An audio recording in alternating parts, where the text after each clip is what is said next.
The new update is finally here, and while this update is undoubtedly filler, Mizuki's story quest is actually quite interesting. They added some cool stuff like new storytelling experience, and even, get this, actual animations that is not a cutscene. I swear, if this is like a year ago, this whole therapy session would have been black screened. In today's video, I'll be recapping Mizuki's story quest, and there is actually a pretty small lore being thrown at us. I also have to say, this story quest is actually really good. I'm not saying it as it because it's my own taste, but the storytelling is actually quite stellar and quite straightforward. This story quest also touches on topics such as depression and psychology, which happens to be the same topic from my final year project, so I am excited to talk about this. Now, before we start, I know I have been missing a lot of content, but I was doing my final year project and I already announced it. But surprise to you all, I am officially certified Bachelor of Design and no longer juggle my time as a college student and final year project. Woo! What does this title do? Nothing. Yeah, deadass. This is probably one of, if not the most useless titles ever, since jobs in this field are actually quite rare, especially with the AI revolution recently. In any case, you can expect me to start creating a lot more content in the future with a lot of improvements for the channel, like I'll be starting membership soon, adding shorts, creating TikTok and Instagram Reels, a lot of other things. I'm also going to upload some of the lore videos that I planned out but ended up not uploading from time to time in order to keep the channel schedule and completeness. Your continuous support is always welcome for the channel, and I thank you deeply from the bottom of my heart. As always, don't forget to give this video a like and comment so the channel can be noticed by the algorithm. My name is Genshin, and I make lore and commentary videos on this channel to keep you company. The quest starts with, woo, new feature, nice. Anyways, the quest starts with the traveler and Paimon visiting Inazuma after some time. Here we found this little cute critter who led us to a mysterious girl who seems to be meditating? In any case, Paimon and the traveler approach the mysterious girl and accidentally enter a realm where she eats bad dreams of some people. As the traveler approaches the girl, she accidentally eats the traveler's good dream instead and brings us back to reality, where the girl reveals the traveler and Paimon just entered her dream by the critter who led us to her. In any case, she reveals her name is Yume Mizuki, a Yume Kui Baku who feasts onto bad dreams of humans. The little creature we saw was a Baku in its original form. She also happens to be a psychologist. She apologizes for eating the traveler's good dream as she just ate too many bad dreams and scarfing it down without noticing, and in return, she gives us a VIP pass to Aisa bathhouse. After leaving, the traveler and Paimon visit the bathhouse for the service, and this is where Mizuki's story quest officially starts, Dream Eater's Melancholia. We enter Aisa's bathhouse, to which, why are these two getting the Shabalanka treatment? Anyways, apparently Aisa bathhouse is struggling to get customers. However, Mizuki approaches everyone and says it's not a big deal as we might have expected because they are not financially struggling either. Mizuki introduces the other Bakus who work with her. The pink's name is Hyakuji Suhaku Shion and the purple one is Shiba Murasaki. God, I cannot take this animation seriously.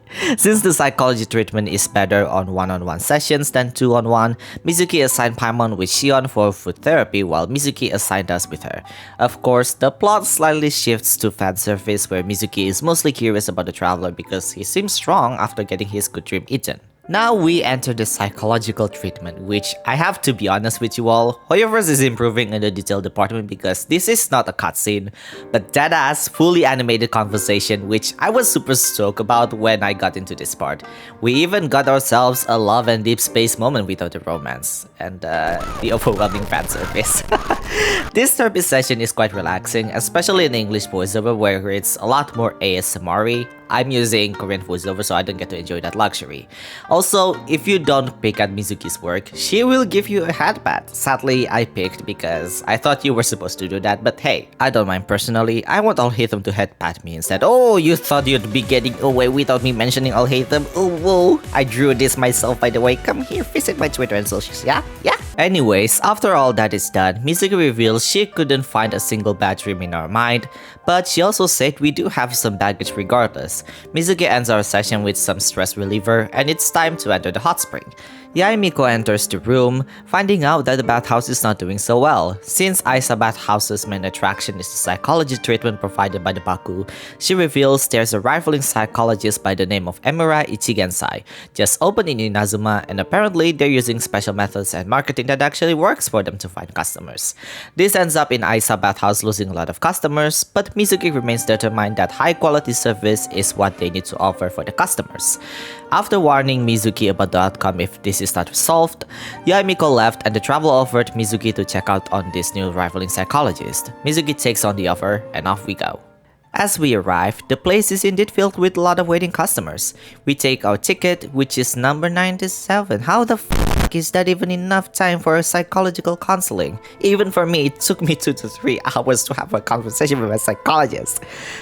In any case, while we wait, we talk to other customers by the name of Susukida and Umihiko. Instead of calling it a service, they call it a spiritual guidance. Apparently, just within a few short sessions, their problems were quickly solved and leaving you with happy thoughts. They accuse the bathhouse for not solving the problem directly and only alleviating the symptoms for profit. The two also revealed that Emura Ichigensai used to be hated by a lot of people because of his bad temper. But one day, he received some sort of epiphany that made people love him. Every treatment he gives to his clienteles are tested on him first. Honestly, I can't believe that these people even buy this kind of story. Like, they're just, the red flags are already there. The f*** you mean you can trust this man easily? After that pleasant conversation, the traveler and Paimon wait for their turn. The traveler ended up sleeping and is experiencing a dream of a man going nuts with other people in the surroundings who seems to be sleeping. After waking up, the traveler and Paimon approach the guard only to find out that Emura Ichigensai's clinic is closed. I personally would be feral, but in any case, they get some decent information and report back to Mizuki, Shion, and Murasaki. I'm trying to rolling my R here. I'm practicing, okay? Once we tell everyone about what happened, Murasaki reveals a database of their customers by the name of Emura Chuya, who fits the description perfectly before Emura Ichigensai opened his clinic. He likes argument more than anything and always think he is... You know what? I'm gonna save you this time, okay? This guy is a fucking Karen. I'm sure you know what Karen is, but if you don't, just read the description on screen. Mizuki then says he used to be one of her patients and it's not hard to find why he acted the way he did. It's a lack of accomplishment and loneliness, and he doesn't know how to deal with his emotions. Mizuki was able to stabilize his emotions, but one day when Mizuki was not in the bathhouse, Shion took her stead, but unfortunately, Chuya had his Karen moment and ended up getting blacklisted by the bathhouse. With the similarities, everyone believes that Chuya and Ichigensai are the same person. Suddenly, Susukida and Umihiko, Ichigensai's customers we talked to earlier, come to the bathhouse for a therapy session, which is weird, but in any case, Shion and Murasaki treats the customer while the traveler and Paimon enjoy the relaxing bathhouse. Of course, it's black screened. Now, this part of the quest is not that relevant, and I was thinking of whether to include this part or not, but since you're here for me to recap the whole story quest, I might as well do it. The traveler and Paimon were satisfied with their service and wanted to book another appointment with Mizuki. After asking the owner where she went, we approached her at the same spot we first met her, finding her crying, the aftermath of ingesting bad dreams. Most Yumekui Bakus won't have this kind of feeling because to them, eating bad dreams and bad emotions is like eating a white bread, but since Mizuki studies psychology, she starts to feel what it feels like to have sadness and sorrows of the dream she ate. Of course, letting them go emotionally is the best way for her to be back to normal, and that's what she did. She cried and then she went back to normal. When Paimon mentioned the customers that accused the bathhouse of doing it for profit, Mizuki herself can understand why they felt that way. The idea of your problems just go away and only feel happy, I mean, who wouldn't want any of that? When Mizuki asks the traveler if she can do just that, would the traveler accept? He thinks to himself, as we forget our pain and longing, the joy of reunion that we are looking forward to one day disappears along with it. As we let go of that feeling of helplessness, we also feel our fighting spirit slip through our fingers. As we imagine being free from our painful regrets, the formative experiences of our journey lose its roots. But if we forget all that, will we still be us? The traveler is different, and even Mizuki is unable to understand that feeling, but honestly for me, I do understand what that means. This whole story quest for me is a very important lesson of mental health, so we'll talk about this once we are finished with the recap. Mizuki asks the traveler and Paimon to make the appointment tomorrow because it's already past work time. The next day, the traveler and Paimon found Murasaki and Shion fell sick. Apparently, it's from bad indigestion. Susukida and Umihiko's nightmares were on a huge scale of magnitude, making the two fall sick. In order to treat them, Mizuki needs to know the cause of Susukida and Umihiko's nightmares, so we approach the two near Ichigensai's clinic, finding them weirdly happy and apathetic. Umihiko, who is a fisherman, lost his net in the storm, yet he doesn't care.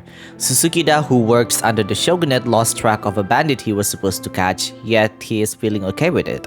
Even after Paimon confronts them about what their nightmares did to Murasaki and Shion, they just laugh it off as if it's not a big problem.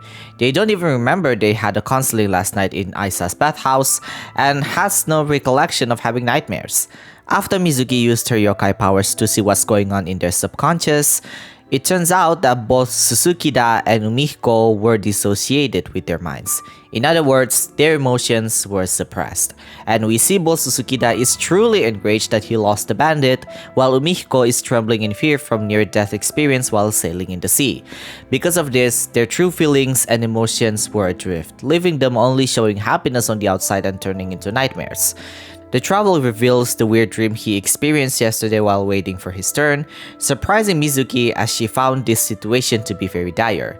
Ichigensai is doing something inhumane, and if this isn't stopped, this will eventually do irreversible damage to the psyches of his victims. When we question the two about Ichigensai's whereabouts, they still don't give answers, but then Mizuki gives them very strong words of facts to both Umihiko and Susukida.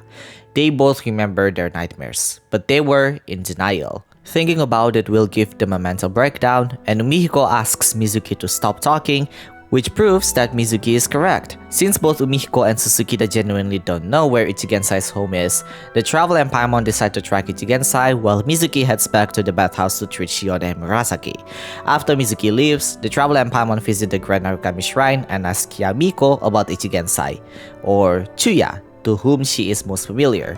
Yaimiko gives the traveler and Paimon his address but asks them to not tell Mizuki that she is the one who is helping them. After arriving at Ichigensai's house, we enter it and it is the exact same place where the traveler experienced his weird dream. We meet with the man himself who doesn't want to be called Chuya because he left his past and is happy with the current life he is in. Normally I would be like, yeah sure, I mean whatever, but this guy clearly hurting other people here, so that's not really an option. Chuya's dialogue is honestly a bit confusing and long if I describe it, but basically, he let go of his Karen personality and decided to embrace apathy. I mean, that's basically it really. He left his emotions, he left all of his problems, and decided to just think of happiness by ignoring everything that is happening to him. Mizuki asks Chuya to be the therapist this time as Mizuki wants to know about his opinions, and she refers to both Umihiko and Susukida for her questions. Susukida is showing signs of depression because of his short temper that affects his daily life, while Umihiko developed thalassophobia, making him unable to provide for his family and develop anxieties. To Chuya, the only way to get rid of this problem is to get rid of Suzukida's short temper and Umihiko's fear of the sea. Mizuki firmly says both are incorrect ways to treat these people. Sure, Susukida has a short temper, but this anger is what makes him fight injustice, while Umihiko's thalassophobia makes him a reliable sailor, making his crewmates safe from accidents. Because these were stripped away from themselves, Susukida becomes apathetic towards injustice, while Umihiko destroys the fruit of his crewmates' labor and becomes apathetic himself. Interesting, isn't it? Anger makes you stand what you believe in, while fear makes you care and protect you from danger. Mizuki says one line that makes me like her as a character. Negative emotions do not just go away and will always be there. This is true for everyone. Not only their presence is essential, you can't have a healthy human psyche without negative emotions. I couldn't agree more to this because imagine you're being scolded by your parents and all you can do is just laugh in front of them. Not only that's disrespectful, but that's just not a normal reaction. Both are essential parts of human lives. and we have to keep them in balance. Yes, being happy is necessary, but you can't just shrug it off when you're clearly in pressure. This reminds me of Inside Out, where Joy is the only one controlling Riley and ends up making the other emotions insignificant, especially sadness, who is mostly seen as a negative emotion. Same with Inside Out 2, having anxiety is a good thing, but having too much of it will ruin your mental state. Mizuki says the same thing here, where uncontrollable anger makes you inconsiderate, while an overwhelming amount of fear makes you abandon beliefs you once hold dear. We see this with Umihiko and Susukida as well. Susukida becomes apathetic towards injustice, while Umihiko ends up ruining his own job. This unfortunately goes the same with Chuya. Remember when I said he is a Karen? He went to extreme with others to the point he let his emotions take control of him. Even after reaching quote-unquote perfection, all he did was inflict the same pain as the others, even though in reality, he's just as dysfunctional as he was before.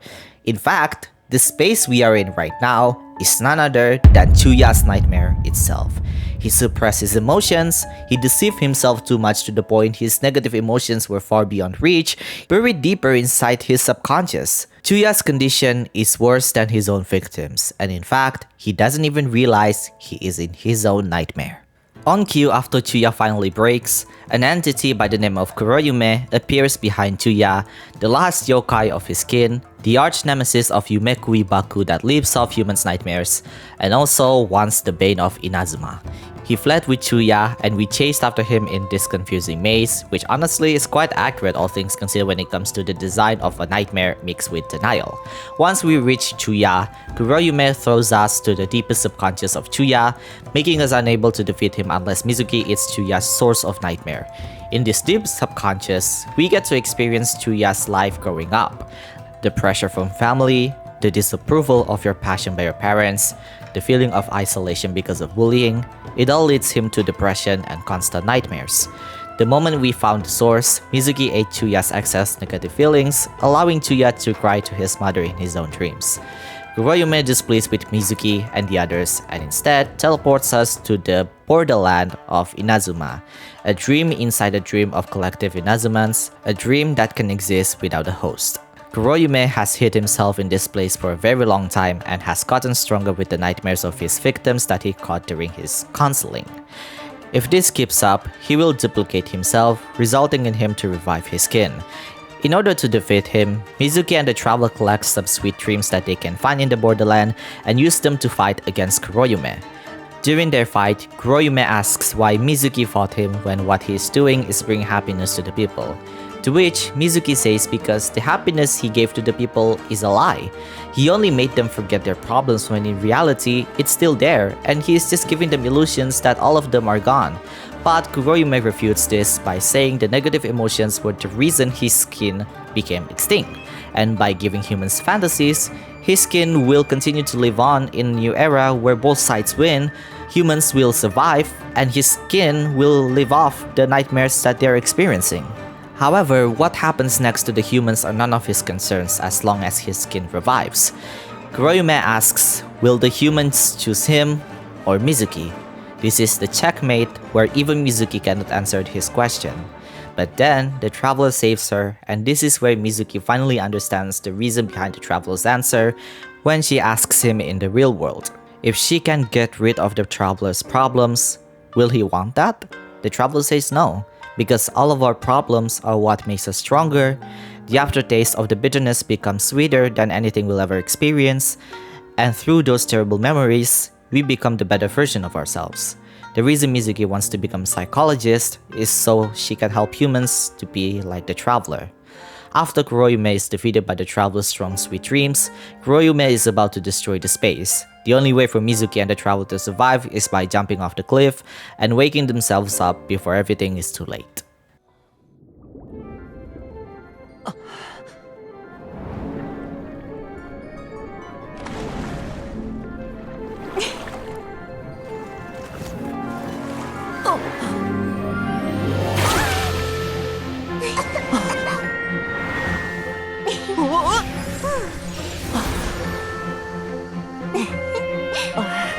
꽉 잡아. 아쿠일은 이제부터 시작이야.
The traveler and Mizuki share a personal moment with each other. Mizuki wishes that one day, if Yumekui Baku can use their psychotherapy to assist humans, they will gain the ability to deal with their own nightmares without needing their assistance. That way, more and more people can free up their minds for happy dreams until there's enough to share. Even though that wish is beyond reach, Mizuki believes it will come true eventually now that she meets the traveler. You may now kiss the Paimon. What the Paimon reminds Mizuki about the appointment, but it's too late for that, as it's already way past work time. Paimon, Mizuki, and the traveler enjoy the rest of the night watching the moon, and this is where Mizuki's story quest ends. The next day, the traveler and Paimon visited Beth's house for the appointment, finding out that there are a lot of customers this time. Yaimiko visited the bathhouse, telling everyone that Tenryou Commission found Chuya, who, while no longer in a critical mental state, regressed into the mentality of a child. Mizuki thanks Yaimiko for helping them. Yes, Mizuki knows because they are friends and rivals after all. Yaimiko could have confronted Chuya long ago, but instead she didn't, and Mizuki thinks it's a good move to not ruin Grand Narukami Shrine's reputation. But in reality, it's mostly so that Yae doesn't upset Mizuki because of her competitiveness and inferiority towards Yae, which touches Mizuki's heart. Mizuki gives the traveler and Paimon new VIP pass, and this is where Mizuki's story quest officially ends. I think Mizuki's story quest is one of the best ones we've gotten so far. It's pretty straightforward and it's honestly not boring, at least for me because mental health is a topic that is close to my heart. This whole quest makes me really happy. I also want to point out that it seems Mizuki's story quest has very strong connection with the current event quest. Inazuma's Borderland is a completely new concept, so I think they will explain that further later. Now, since we still have some time, just like what I did with Moala's Travel Chronicles recap, let's get off topic a little bit because I think this is an important section where we have to talk about mental health and depression in general. Disclaimer, I am not a psychologist nor I am professional in this field, but I do think it's important to talk about it. I personally experienced depression before, so you can probably guess why this is one of the best story quests in my opinion. As you all might know, my final year project talks about depression and importance of mental health, so of course I have to do a lot of research in this field, and it turns out that our past experiences are what makes us stronger. Of course, depression is an important thing, and if you or your family are feeling the sudden change in behavior to the worst, you have to find help immediately, and things like this cannot just be solved under "you're not praying enough" or "just forget about it." Telling yourself or others your problem is not as big as others will not help either because everyone has their own set of problems and not everyone can understand them, and that is normal. But even so, that doesn't mean these problems should be the end of our lives. At the end of the day, we are all fighting in this game called life. And we are not always have to hit the home run every single day. We will have our own ups and downs, and life cannot all about forgetting our problems and living a happy life without caring about our surroundings or our own problems, because at that point, that's just being apathetic. Living is all about experiencing all kinds of emotions. The positive and the negative needs to stay in balance in order to protect us from danger. And we see this with Susukida and Mihiko. However, there's always a thing called too much. That's why depression exists, because of the overwhelming amount of sadness and negative emotions. It's clear that Chuya in this story quest is portrayed to be heavily depressed. Because of these unattended emotions he felt, he threw all of his anger towards others, and this is proven by researchers that excessive anger is a part of the symptoms. Denial is also part of it, and this happens to Chuya as well. If this leaves unattended, the worst that'll happen is unaliving yourself, if you know what I mean, which according to W.H.O, depression is one of the main reasons why unaliving cases happen in the first place. I think one thing that we can learn from here is that if we have a problem, we have to be brave and face them. It doesn't have to be head on, even slowly and surely is better than nothing. Taking care of the people you love, like your kids, your friends, or your spouse, and seeing what's going on with their mental health is also important because depressed people don't always have a clear mindset, and that's why we have to help them as well, because these people needs help and do need attention of their loved ones and also the professionals. Depression doesn't just heal in one day, but it's also an experience that we should not forget. We have to accept that it happened and become part of our identity, but it also makes us stronger. When I read what the traveler is thinking, I can understand what it means. Our struggle is what makes us stronger. It teaches us the experience and the mistakes we did and do better in the future. The bitter experience, the unforgettable sadness, and the seething rage, all of those are valid emotions, and it's okay to feel them so we can become stronger in the future. Throughout bitter experience, we'll experience sweeter events. Through unforgettable sadness, we'll experience happiness, and through anger, we can defend on what we think is right. Perhaps we were being hurt by our ex. In the future, we can be more selective with our next partner. You made a mistake that ruined the group project. Next time, we'll learn from that experience and avoid that mistake. If we forget all that, will we still be us? If we forget all that, will we experience the same mistakes that we forgot and relive all that? At the end of the day, only we can decide our own fate and the path of our lives, and it's always good to remember that what we experienced is also a lesson for a better future.